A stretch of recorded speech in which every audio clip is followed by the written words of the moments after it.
माघ मास महात्म कथा अध्याय 26। हरे कृष्णा, राधे राधे। पद्म पुराण में माघ मास के महात्म्य का वर्णन करते हुए कहा गया है कि पूजा करने से भी भगवान श्री हरि की को इतनी प्रसन्नता नहीं होती जितनी कि माघ महीने में स्नान मात्र से होती है। इसलिए सभी पापों से मुक्ति और भगवान वासुदेव की प्रीति प्राप्त करने के लिए प्रत्येक मनुष्य को माघ स्नान जरूर से जरूर करना चाहिए। हमें ब्रह्म वैवर्त पुराण की कथा सुननी चाहिए। यह संभव न हो सके तो माघ महात्म को जरूर से जरूर सुनना चाहिए। अतः इस मास में स्नान, दान, उपवास और भगवान माधव की पूजा अत्यंत फलदायी मानी गई है। माघ मास की अमावस्या को प्रयागराज में स्नान के से अनंत पुण्य प्राप्त होते हुए सभी पापों से मुक्त होकर स्वर्ग को जाता है। कल हमने माघ मास महात्म अध्याय कथा 25 में सुना था कि किस प्रकार पिशाच मुनि को केरल देश के ब्राह्मण की प्रेत से मुक्त होने की कथा का बता रहे थे और बता रहे थे कि जो नारायण भगवान की भक्ति से पवित्र रहता है उसके प्रेत पिशाच पूतना कोई बाधा नहीं दे सकते। अब आगे की कथा हम माघ मास महात्म अध्याय 26 में सुने। श्री गणेश जी महाराज और अपने गुरुदेव को याद करते हुए माघ मास महात्म अध्याय 26 में सुने। वह प्रेत सारस की कथा सुना रहे हैं। शुरू करते हैं। पथिक कहने लगा कि हे प्रेत, तुमने सारस के वचन किस प्रकार क्यों सुने थे, सो कृपया करके कहिए। प्रेत कहने लगा, इस वन में कोहरा नाम की नदी पर्वत से निकली है। मैं घूमता घूमता उस नदी के किनारे पहुंचा और थकावट दूर करने के लिए वहां पर ठहर गया।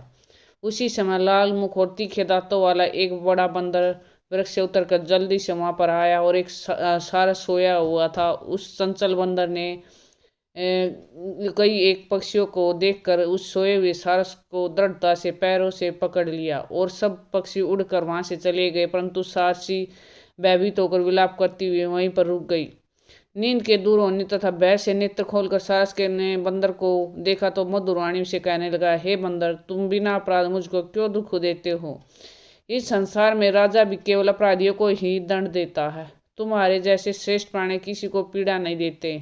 हम अहिंसक और दूसरों के कर्मों को नहीं देखते। जल की काई खाने वाले, आकाश में उड़ने वाले, वन में रहने वाले, अपनी स्त्री से प्रेम करने वाले, दूसरों की स्त्री से को त्यागने वाले, दूसरों की बुराई से दूर रहने वाले, चोरी न करने वाले, बुरों की संगति से वर्जित, किसी को कष्ट न देने वाले हैं।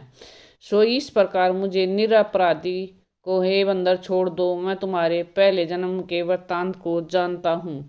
यह वचन सुनकर वह बंदर उसको छोड़कर दूर बैठ गया और कहने लगा, तुम मेरे पूर्व जन्म के वृत्तांत को कैसे जानते हो? तुम अज्ञानी पक्षी हो और मैं वन में घूमने वाला हूँ। सारस कहने लगा कि मैं अपनी जाति की स्मृति के बल से तुम्हारे पूर्व जन्म का सब वृत्तांत जानता हूँ। तुम पूर्व जन्म में विंध्य पर्वत के राजा थे और तुम्हारे कुल का पूज्य पुरोहित मैं तुम्हारे कुल का पूज्य पुरोहित था। तुम राजा होकर अपनी प्रजा को पीड़ा दिया करते थे। विवेकीनो, तुमने बहुत सा धन इकट्ठा किया। सो वानर, प्रजा के पीड़न रूपी अग्नि की ज्वाला से तुम पहले ही तप चुके हो। पहले तुम कुंभ विपाक नरक में गिराए गए। तुम्हारे शरीर को नरक में 3000 वर्ष बीत गए। फिर नरक से निकलकर बचे हुए पापों के कारण इस बंदर की योनि में आए और मुझको मारना चाहते हो। पूर्व जन्म में तुमने ब्राह्मण के बाग में से लूटकर बलपूर्वक फल खाए थे। उसका यह भयंकर फल हुआ कि तुम वानर और वनवासी हुए। प्राणी असमेव अवश्यमेव अपने किए हुए कर्मों को भोगता है, इसको देवता भी नहीं हटा सकते। इस प्रकार मैं सारस का जन्म लेकर भी अज्ञान से मोहित नहीं हुआ। इतनी कथा कहकर वानर कहने लगा कि यदि ठीक ही जानते हो तो बताओ, तुम पक्षी कैसे हुए? सारस कहने लगा कि मेरी दुर्गति का कारण भी सुनो। तुमने नर्मदा नदी के किनारे पर सूर्य ग्रहण के समय बहुत से ब्राह्मणों के निमित्त 100 ढेर अन्न के दान किए थे। मैंने पुरोहिताई के मध्य से थोड़ा सा ब्राह्मणों का दिया और बाकी सब मैं आप हर ले गया। इन ब्राह्मणों के द्रव्य का अपहरण करने के पाप से मैं कालसूत्र नरक में और फिर रक्त कुर्दुम नरक में, जहाँ पर बड़े बड़े कीड़े थे और रक्त और पीप से भरा हुआ नाभि तक नीचे सिर और ऊपर पैर किए हुए पीप चाटता हुआ उस दुर्गंध वाले नरक में कीड़ों आदि से काटा जाकर 3000 वर्ष तक उस यातना को भोगता रहा। मैं नरक के दुख का वर्णन नहीं कर सकता। फिर नरक की यातना से मुक्त होकर यह सास का जन्म पाया, क्योंकि पूर्व जन्म में अपनी बहन के घर से कांसे का बर्तन चुराया था, इसलिए मैंने एक जुआरी को दिया, इसी से मैं सास योनि में आया। यह मेरी स्त्री पिछले जन्म में ब्राह्मणी थी, उसे भी कांसे की चोरी की थी, इसी से यह मेरी स्त्री और सारसी हुई। यह सब मैंने तुमसे कर्म फल कहा, अतः अब भविष्य की बात भी सुनो। अब मैं तुम और ये मेरी स्त्री भी अंश होंगे और काम रूप देश में सुख से निवास करेंगे।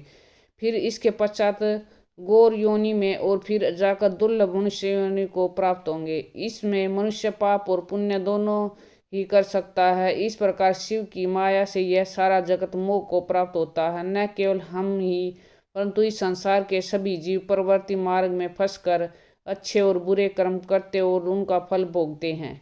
इसलिए सब प्राणियों को धर्म का सेवन करना चाहिए। देवता, असुर, मनुष्य, व्याघ, कीड़े मकोड़े सभी के सभी कंटक रूपी मार्ग नहीं छूटता।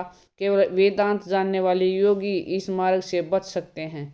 इसी कारण बड़े बड़े महात्मा भी कर्म फल को नहीं टाल सकते। उपाय से ये तथा बुद्धि से कोई भी इसको नहीं बदल सकता। तुम पहले राजा थे, फिर नरक में गए, अब बंदर की योनि में वन में फिरते हो और फिर भी ऐसा जन्म पाओगे। ऐसा विचार कर आनंद पूर्वक और धैर्य धरकर विचरते हुए काल की प्रतीक्षा करो। तब वानर ने कहा कि पहले जन्म में मैं तुम्हारी पूजा करता था, अब तुम मुझको प्रणाम करते हो।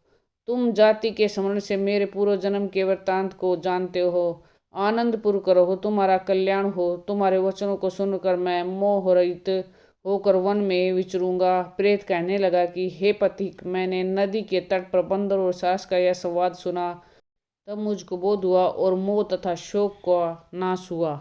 माघ मास महात्म्य अध्याय 26 संपूर्णम। आगे की कथा हम माघ मास महात्म्य अध्याय 27 में सुनेंगे। कितने धन्य हैं वे पुरुष जो माघ स्नान करते तथा तपस्या करके अपने कर्मों के अनुसार ब्रह्मा, इंद्र, देवता तथा मरुद गुणों के पद प्राप्त करते हैं। जो किंचित मात्र भी देवेश्वर भगवान श्री हरि की शरण में गए वे भयंकर यमलोक का दर्शन नहीं करते। यदि तुम लोग संसार बंधन से छुटकारा पाना चाहते हो तो सच्चिदानंद स्वरूप परम देव श्री नारायण की आराधना करो। यह चार जगत आप लोगों की भावना से संकल्प से ही निर्मित है। जो दुर्लभ मनुष्य श्री पाकर सदा ही श्री हरि का पूजन नहीं करता वह आप ही अपना विनाश करता है। इसलिए भगवान का नाम जाप हमेशा करना चाहिए, क्योंकि नाम जाप करके ही हम भक्ति, मुक्ति, शक्ति सब कुछ पा सकते हैं। इसलिए प्रेम से, मन से, भाव से हर समय नाम जाप करते रहिए।